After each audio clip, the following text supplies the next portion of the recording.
ফেসবুকে বন্ধুদের সাথে আড্ডা দিচ্ছিলাম, ঠিক তখনই মা বলল, বাবা বালতিটা একটু ছাদে নিয়ে দিবি, কাপড়গুলো শুকাতে দিব। বললাম আমি পারবো না, আমি ব্যস্ত আছি। মা বলল, তুই তো মোবাইল টিপছিস, দে না বাবা একটু। রেগে গিয়ে বললাম, যাও তো, নিজের কাজ নিজেই করো, একটু দেখলেই এটা ওটা কাজের কথা বলো শুধু। আম্মুকে ঝাড়িয়ে দিয়ে এসে রুমের দরজা আটকে শুয়ে ফেসবুকিং করতে লাগলাম। দরজা খোলা রাখলে যখন তখন এসে আবার কাজের কথা বলবে। সন্ধ্যায় ছাদে বসে বসে চারপাশটা একটু নজর বুলিয়ে নিচ্ছি। হঠাৎই মোবাইলটা বেজে উঠল। রিসিভ করতেই আম্মু বলল, কই আছিস বাবা? বললাম, আমি তো বলেই আসলাম আমি ছাদে যাচ্ছি, এরপরেও বাসায় থেকে কেন ফোন দিতে হবে? মা বলল, বাসায় একা একা ভালো লাগছে না, আয় না একটু বাসায়। বিরক্ত হয়ে বললাম, ধুর, কোথাও গিয়েও একটু শান্তি নেই। যাচ্ছি, তবে কোনো কাজের কথা বলা যাবে না। মুচকি একটা হেসে দিয়ে বলল, আচ্ছা আয়। বাসায় আসলাম। আম্মু রান্নাঘরে রান্না করছে আর আমি ড্রয়িং রুমে বসে টিভি দেখছি। একটু পরেই আবার আম্মু রান্নাঘর থেকে আমার কাছে আসলো আর বলল, বাবা রান্নাঘরের ট্যাপে পানি আসছে না, একটু পানি এনে দিবি ওই ট্যাপ থেকে। রেগে গিয়ে বললাম, আমি আগেই বলেছি আমায় কোনো কাজের কথা বলা যাবে না, এগুলো রান্না বান্না করা মেয়েদের কাজ, আমি ওসব করতে পারবো না, তুমি যাও তো, আমায় কার্টুন দেখতে দাও। বারবার মুখ করে আম্মু চলে গেল। প্রায় 20 মিনিট চলে গেল। টিভির সাউন্ড একটু বেশি দেওয়া ছিল।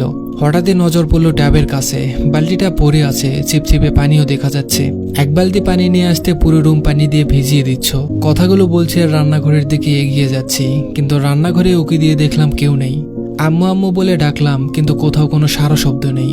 বাইরে ট্যাবের কাছে গেলাম, একটু এগোতেই আমার চক্ষু কপালে উঠল। আম্মু মেঝেতে পড়ে আছে, চারিদিকে রক্তে লাল হয়ে আছে। দৌড়ে আম্মুর কাছে আসলাম। আম্মু, কি হয়েছে তোমার? আম্মু, কথা বলো। কি করব কিছুই মাথায় আসছে না। কোলে করে নিয়ে বাসা থেকে বের হয়ে একটা সিএনজি নিয়ে পাশের হাসপাতালে গেলাম। বাবার বন্ধু এই হাসপাতালের ডাক্তার।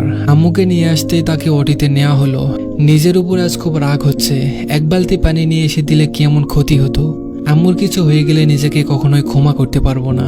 একটু পরেই একজন নার্স এসে একটা কাগজ ধরিয়ে দিয়ে বলল, এগুলো নিয়ে আসুন তাড়াতাড়ি। আমি দৌড়ে ডিসপেন্সারিতে গিয়ে ওষুধগুলো নিয়ে আসলাম। আমি এসে দেখি ওবায়দুল আঙ্কেল ওটির বাইরে দাঁড়িয়ে আছেন। আঙ্কেলকে বললাম, আম্মুর অবস্থা কেমন এখন? আঙ্কেল বললেন, তোমার আম্মুর অবস্থা খুব খারাপ। তোমার আম্মুকে আমি গত সপ্তাহে বলেছি ভারী কাজ না করতে, কিন্তু কে শোনে কার কথা? শরীর একেবারেই দুর্বল, পড়ে যাওয়ার জন্য অনেক রক্ত বেরিয়ে গেছে। বললাম, যত রক্ত দরকার আমার শরীর থেকে নেন, আমার সব রক্ত বের করে নেন।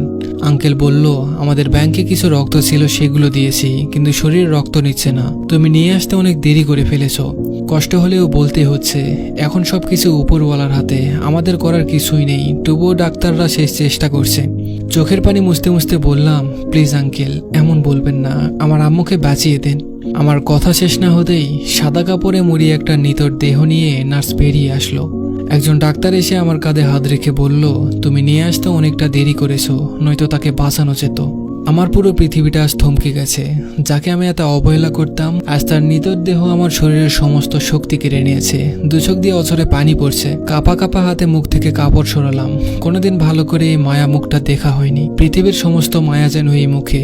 আম্মু, এই আম্মু, দেখো না, আমি আজ কোথাও যাচ্ছি না, তোমার কাছেই বসে আছি। চলো গল্প করি। কি হলো, গল্প করবে না? আমি আজ তোমার সব গল্প শুনবো। কোথায় কি করেছো, কোন দিন তুমি স্কুলে স্যারের বকা শুনেছো, সব শুনবো। বলো আম্মু, প্লিজ বলো। আমি তোমার সব কাজ করে দেবো আম্মু। একবার কথা বলো আম্মু। তুমি ছাড়া আমায় বাবা বলে কে ডাকবে বলো? আম্মু, এই আম্মু, তুমি না আমার মেয়ে? এভাবে অভিমান করো না মা, চোখ খোলো না। দেখো, আমি কোথাও যাইনি। আমি তোমাকে ফেসবুক চালানো শিখিয়ে দিব। এই আম্মু, কথা বলো না একবার। এভাবে কেন চুপ করে আসো? প্লিজ আম্মু, আমার কষ্ট হয়তো আম্মু। ও আম্মু, তুমি না বলতে আমার চোখের পানি দেখবে? আমি নাকি পাষাণ? এই দেখো আম্মু, আজ আমার চোখ ভিজে গেছে, কোনো বাঁধন মানছে না। একবার কথা বলো আম্মু। আমি তোমায় রানীর মতো করে ডাকবো, সবকিছু আমি করব, তুমি শুধু একবার বাবা বলে ডাকো। প্লিজ আম্মু, আমায় ছেড়ে যেও না। সেদিন আম্মু আর কোনো কথা বলেনি। ভার্চুয়াল জগতের মাঝে আমরা এতটাই ডুবে থাকি যে পরিবারের কথা ভুলেই যাই। তারাও চায় আমাদের সাথে সময় কাটাতে, আমাদের সঙ্গ পেতে। তাই সবাই নিজেদের পরিবারকে সময় দিন। তাদের সাথে যেটুকু সময় থাকবেন, সেটুকু আপনার হৃদয়কে প্রশমিত করবে।